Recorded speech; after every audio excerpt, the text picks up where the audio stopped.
Welcome to my YouTube channel. आज के lecture हम डिस्कस करने जा रहे हैं हेरिडिटी एंड इवोल्यूशन। इस लेक्चर में हम बात करेंगे मोस्ट इंपॉर्टेंट प्रीवियस ईयर के जो कुछ क्वेश्चंस पूछे गए हैं उनके बारे में हम डिस्कस करेंगे। सबसे पहला क्वेश्चन है व्हाट इज जीन। इसमें पूछा गया कि जीन क्या होता है। Gene is a unit of inheritance. ये किसकी यूनिट होती है? इनहेरिटेंस की यूनिट होती है जो एक जनरेशन से दूसरे जनरेशन में ट्रांसफर होती है, जिससे क्या होता है वेरिएशन क्रिएट होता है। जीन क्या होती है? Gene it is a unit of inheritance which is transfer from parent to their progeny. ये क्या होती है? यूनिट होती है इनहेरिटेंस की जो पेरेंट्स से उनकी प्रोजेनी में ट्रांसफर होती है, जिसकी वजह से वेरिएशन क्रिएट होता है। नेक्स्ट क्वेश्चन है what is sex chromosomes. Sex chromosome क्या होता है? Sex chromosome is a chromosome that operate in the sex determining mechanism of a species. Sex chromosome क्या होता है? ये किसको ऑपरेट करता है? सेक्स को डिटरमाइन करता है। सेक्स डिटर्मिनेशन का मतलब ये आइडेंटिफाई करता है कि वो बॉय है कि गर्ल है, इसकी आइडेंटिफिकेशन में हेल्प करता है। Many animals has two different types of the sex chromosomes. बहुत सारे एनिमल्स ऐसे होते हैं जिनका सेक्स क्रोमोसोम जो होता है वो अलग अलग प्रकार का होता है। जैसे एग्जांपल में human there is a large X chromosome. एक क्या प्रेजेंट होता है? एक्स क्रोमोसोम, वो लार्ज होता है। और एक क्या होता है? Small Y chromosome. जैसे फीमेल के पास क्या क्या प्रेजेंट होता है? एक्स एक्स प्रेजेंट होता है। मेल के पास क्या प्रेजेंट होता है? एक्स वाई प्रेजेंट होता है। तो दोनों में क्या है? दोनों में वेरिएशन है। फीमेल के पास एक्स एक्स होता है, मेल के पास एक्स वाई होता है। तो सेक्स क्रोमोसोम क्या होता है? ऐसा क्रोमोसोम जो आइडेंटिफाई करता है, जो डिटरमाइन करता है सेक्स ऑफ द बेबी। दो अलग अलग कुछ स्पीसीज ऐसी होती है, कुछ एनिमल्स ऐसे होते हैं जिनमें उनका सेक्स होता है वो अलग अलग होता है। जैसे ह्यूमन बीइंग में फीमेल का एक्स एक्स और मेल का X Y. The next question is the sex of the children is determined by what? The inheritance from their father and not to their mother. Justify. किस तरीके से sex determination होता है human being में, और क्या उसकी आइडेंटिफिकेशन में मदर हेल्प करती है कि फादर हेल्प करते हैं, ये हमें बताना है। देखो फीमेल के पास एक्स एक्स प्रेजेंट है, मेल के पास एक्स वाई प्रेजेंट है। तो फीमेल तो कोई भी वेरिएशन नहीं क्रिएट करेगी, क्रिएशन में कौन हेल्प करेगा? मेल करेगा। जैसे अभी कैरेक्टर का ट्रांसमिशन होगा, हम क्रॉसिंग करके देखते हैं। जैसे एक्स हो गया और वाई हो गया, X X X Y X X and then next is X Y. तो 50% चांसेस किसके हैं? बॉयज के। 50% चांसेस किसके हैं? गर्ल्स के। बट मेल के पास एक एक्स है और एक वाई है, तो ये क्या करेगा? ये डिटर्मिनेशन में हेल्प करेगा कि गर्ल होगा कि बॉय, मीन्स लड़की होगी कि लड़का। तो डिटर्मिनेशन में कौन हेल्प करता है? फादर हेल्प करते, मदर नहीं करती। कौन करता है? फादर, क्योंकि फादर के पास अलग अलग क्रोमोसोम प्रेजेंट होता है। एक एक्स होता है और एक वाई होता है, बट मदर के पास दोनों सेम होता है। द नेक्स्ट क्वेश्चन है how is the equal genetic contribution of the male and female parent issued in the progeny. किस तरीके से क्रोमोसोम का ट्रांसमिशन प्रोजेनी में सेम होता है। जैसे मेल और फीमेल दोनों आपस में एक दूसरे से फ्यूज करने के बाद क्या बनाते हैं? जाइगोट का फॉर्मेशन करते हैं। किसका फॉर्मेशन करते हैं? जाइगोट का फॉर्मेशन करते हैं। तो जैसे मेल से मीन्स फादर से 23 क्रोमोसोम आएगा, इसके पास 46 क्रोमोसोम है। और मदर से, मदर के पास भी 46 क्रोमोसोम है, तो इससे भी क्या आएगा? 23 क्रोमोसोम आएगा। तो 23 क्रोमोसोम किससे आएगा? फादर से आएगा। 23 क्रोमोसोम किससे आएगा? मदर से आएगा। तो जाइगोट में कितने, मतलब बेबी के अंदर कितने क्रोमोसोम हो गए? 46 क्रोमोसोम हो गए। इस तरीके से इक्वल कॉन्ट्रीब्यूशन करते हैं मदर भी और फादर भी। फादर से कितना आता है? 23, मदर से भी 23। तो बेबी के अंदर कितना क्रोमोसोम हो जाता है? 46 क्रोमोसोम। इक्वल वेटेज मीन्स दोनों का क्रोमोसोम क्या हो गया? सेम हो गया। इस तरीके से जेनेटिक कॉन्ट्रीब्यूशन होता है किसका किसका? मेल और फीमेल का पेरेंट का issued in their progeny. The next question is explain the monohybrid cross by using the Mendel law। पूछा जाता है कि मोनोहाइब्रिड क्रॉस का, हमें मोनोहाइब्रिड क्रॉस आइडेंटिफाई करना है किसका यूज करके? मेंडल के लॉ का यूज करके। मेंडल ने ही बताया था। साथ साथ में हमें फिनोटिपिक और जीनोटिपिक दोनों रेशियो बताना है। जहां भी मोनोहाइब्रिड क्रॉस की बात की जाए उसका फिनोटिपिक या जीनोटिपिक रेशियो हमें आइडेंटिफाई करना। तो मोनोहाइब्रिड, मोनो का मतलब क्या होता है? सिंगल। मोनोहाइब्रिड क्रॉस जब मेंडल ने कराया था तो उन्होंने एक सिंगल कैरेक्टर लिया था। सिंगल कैरेक्टर क्या? स्टेम की हाइट। क्या ली थी? स्टेम की हाइट। स्टेम, कुछ स्टेम कैसे होते हैं? टॉल होते हैं, कुछ कैसे होते हैं? डॉर्क होते हैं। सिंपल हम अपने पेपर में कैसे करेंगे? एक तरफ लिखेंगे टॉल और एक तरफ लिखेंगे डॉर्क। डॉर के लिए हम टॉल के लिए कैरेक्टर लेंगे कैपिटल टी और डॉर के लिए लेंगे स्मॉल टी। अब इसकी हम पुनेट स्क्वायर बना के क्या करते हैं, इन दोनों की क्रॉसिंग करेंगे। ये रहा Punnett square capital T small T, then next capital T small T capital T small T capital T small T.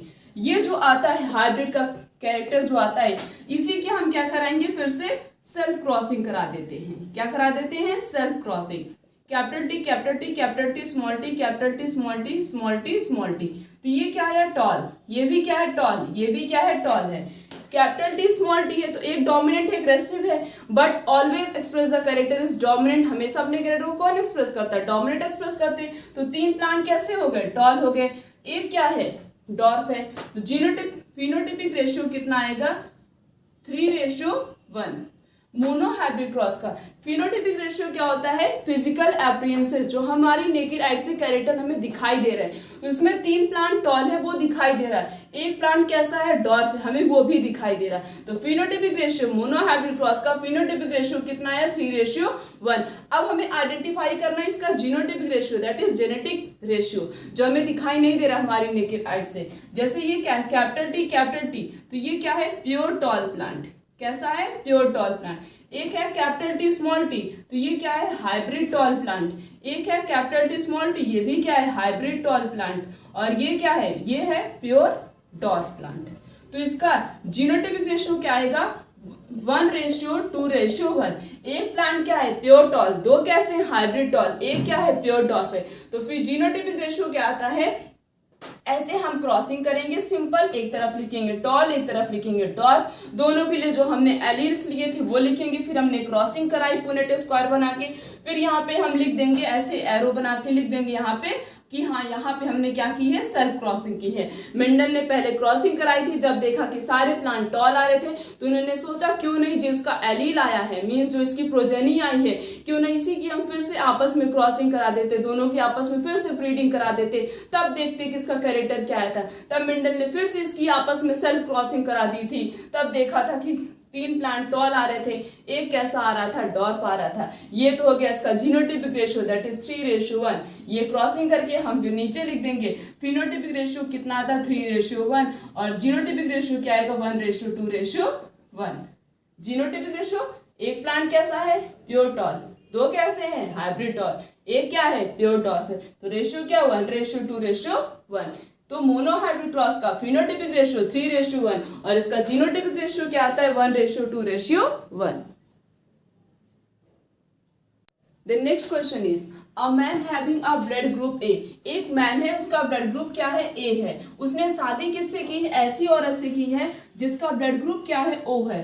And they have a child, उनके बच्चे हुए। हमें बताना है कि बच्चों का ब्लड ग्रुप क्या होगा। जब कभी भी इस टाइप के क्वेश्चंस पूछे जाए, मींस ऐसे, इसे कहते हैं ब्लड रिलेशन क्वेश्चन। जब ऐसे ब्लड रिलेशन क्वेश्चन पूछा जाए, पूछा जरूर ही जाता है। अब जैसे हमने ये क्वेश्चन बनाया है, अब यहाँ पे अगर बी दे दिया जाए, यहाँ पे ओ दे दिया जाए, या ए बी दे दिया, कुछ भी दिया जाए, तो इसके लिए हम बता दे रहे हैं कि इसके लिए कौन सा हम जीनोटाइप यूज करते हैं। वही जीनोटाइप हम यहाँ पे रखेंगे और फिर हम इससे रिलेटेड कोई भी क्वेश्चन आएगा उसको हम इजी तरीके से सॉल्व कर सकते हैं। जैसे 4 प्रकार के ब्लड ग्रुप होते हैं, ए बी और ए बी और ओ, इससे ज्यादा किसी के पास नहीं पाया जाता है।